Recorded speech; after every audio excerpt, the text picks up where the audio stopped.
ईमानदारी के साथ ये माने कि हमारा एक स्तंभ इस समय जिंदगी मौत से जूझ रहा है और उसको हमें बचाना है।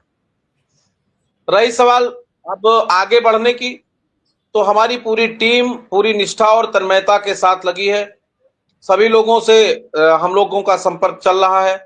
अभी शीघ्र ही हमारी पूरी टीम काम करना शुरू कर देगी। छुट्टियों से जैसे ही अधिकारी और माननीय जनप्रतिनिधि लखनऊ पहुंचेंगे तो हम लोग पूरी ताकत से लगेंगे। मुझे उम्मीद है, जैसा कि तमाम सूत्रों के माध्यम से और व्यक्तिगत रूप से भी हम लोगों को जानकारी थी और जानकारी है, उसके अनुसार सरकार कुछ पहल करना चाह रही है और अच्छा करना चाह रही है।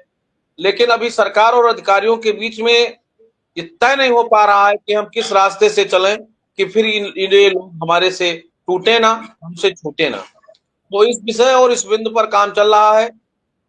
हम चाहेंगे कि हमारे जितने भी साथी काम कर रहे हैं, चाहे वो हमारे जनपदीय अध्यक्षगण हो, चाहे आदरणीय मंडल अध्यक्षगण हो, या हमारे आदरणीय प्रदेश के पदाधिकारी हो, सुशील जी हो, सुशील तिवारी फतेहपुर सहित अजय सिंह बनारस, दुर्गेश जी, या अन्य हमारे जितने भी अरविंद हरदोई, विनोद जी, राम सेवक पाल जी, उन्नाव से सुधाकर जी, संतोष शुक्ला जी, और जितने भी हमारे साथी निरंतर काम कर रहे हैं। काम तो सभी लोग कर रहे हैं, कुछ लोग बड़ा फ्रंट पे आके कर रहे हैं, आदरणीय कौशल कुमार सिंह जी। तो सभी से हमारा आग्रह है कि आप जैसे ही छुट्टी खत्म होगी, हम लोग पूरी ताकत के साथ पुनः कार्यक्रम पे अपने लग जाएंगे, माननीय प्रतिनिधियों के साथ, माननीय अधिकारियों के साथ। हमारे तमाम साथियों का सुझाव आ रहा है कि हमें किसी के पास नहीं जाना चाहिए। मैं आपको बताऊं कि ये हम लोगों का संघर्ष ये भी है। एक व्यक्ति ये सोच रहा है कि मेरे दरवाजे पर ना आते तो अच्छा था, और हम तमाम अपने साथियों की उन विवशता और लाचारी को समझ करके और उस समस्या के समाधान के लिए हम उनके दरवाजे पर जाते हैं। हम कुछ भी करके जाते हैं, हम बहुत अपने आप को रोकते हैं, लेकिन इस हमारे पीछे बहुत लंबा परिवार खड़ा है मिश्रा जी। उस परिवार के लिए हम लोग अपने परिवार को जीरो पर रख करके और उसी परिवार को आगे बढ़ाने का काम कर रहे हैं। हमारे तमाम काम ऐसे हैं कि जो मैं व्यक्तिगत रूप से अपना नहीं कर पा रहा हूं, वो आप भी जानते हैं और हम भी जानते हैं। लेकिन ये शिक्षा मित्र परिवार हमारा, अनुदेशक परिवार हमारा, हमारे जितने भी साथी हैं, कि जो पूरी तरह से हम पर डिपेंड है और आशान्वित हैं कि हमारा संघर्ष सफल होगा और हमारे जीवन में खुशहाली होगी। तो उनके जीवन को खुशहाल बनाने के लिए निरंतर मैं संघर्ष करता हूं।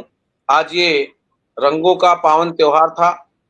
इसमें सांस्कृतिक धरोहर, आशा, विश्वास, त्याग और तमाम उन चीजों का समावेश है कि जिसको लेकर के हम लोग त्योहार मनाते हैं।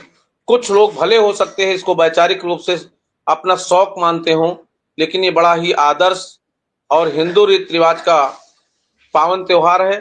और इस त्योहार के अवसर पर आज हमारे तमाम ऐसे साथी होंगे कि जिनके घर पे किस तरह से मीठा आया होगा, कैसे उनके बच्चों के लिए कपड़े आए होंगे। अभी एक फोन हमारे पास आया था कि उनका लोन था और बैंक मैनेजर ने उनका पूरा पैसा रोक लिया है।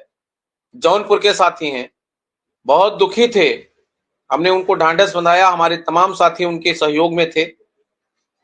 हम एक दूसरे का सहयोग करके इस तरह अपना काम निपटा रहे हैं, लेकिन सरकार को इस पर ध्यान करना चाहिए और लगातार सरकार के संपर्क में हम लोग हैं। होली बीत गई है, जैसे ही अधिकारी और जनप्रतिनिधि आएंगे हम लोग निरंतरता में जो हमारा प्रयास था शुरू रहेगा। हम चाहते हैं कि अभी हमारा संवाद से जो समाधान का सफर है वो चलता रहेगा, और जल्द ही हम लोग लखनऊ में एक बैठक करेंगे अपने प्रधान प्रांतीय पदाधिकारियों की, क्योंकि इस समय हम बैठक नहीं बुला सकते।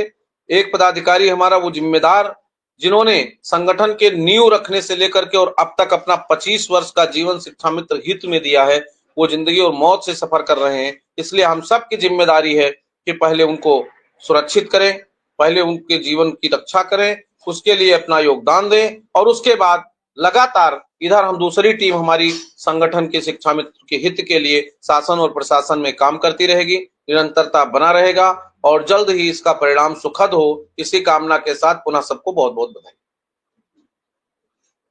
शुक्ला जी ठीक कह रहे हैं। तो फिलहाल मिश्रा जी वेंटिलेटर से बाहर आ गए हैं। सर, वेंटिलेटर से उनको निकाला गया है इसलिए कि ये देखा जाए कि उनके बॉडी के डिटेक्टिव क्या है और उसका बॉडी एक्शन क्या है, मूड फिर क्या बन पा रहा है, विदाउट वेंटिलेटर रुक रहे हैं कि विदाउट वेंटिलेटर नहीं रुक रहे हैं। जैसा कि डॉक्टरों का आज एक पैनल आया था, उनके साले साहब श्री सुनील तिवारी जी डिस्ट्रिक्ट जज हैं, कन्नौज में थे, उनके तमाम जानने वाले डॉक्टरों का पैनल एक पीजीआई और मेडिकल कॉलेज का आज उनको देखा था आई कान में आके। उन लोगों के तमाम सुझाव थे। अभी पीजीआई में बेड के लिए हमने आदरणीय ब्रजेश पाठक साहब से कहा है, उन्होंने फोन किया था, मैंने डायरेक्टर को मिल करके उनको पूरा नोटिंग करा दिया है सीसीएम वार्ड में, और बेड मिल जाएगा तो हम उनको पीजीआई में भी शिफ्ट कर सकते हैं, बेड मिल जाएगा तो हम मेडिकल कॉलेज में भी शिफ्ट कर सकते हैं।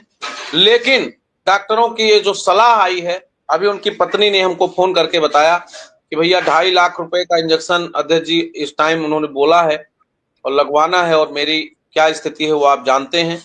मैं समझ सकता हूं कि एक सामान्य परिवार में अगर 10-12 लाख रुपया निरंतरता में खर्च हो गया हो तो क्या हो सकता है। तो मिश्रा जी, हम सब की जिम्मेदारी, जितने साथी जुड़े हैं उनकी जिम्मेदारी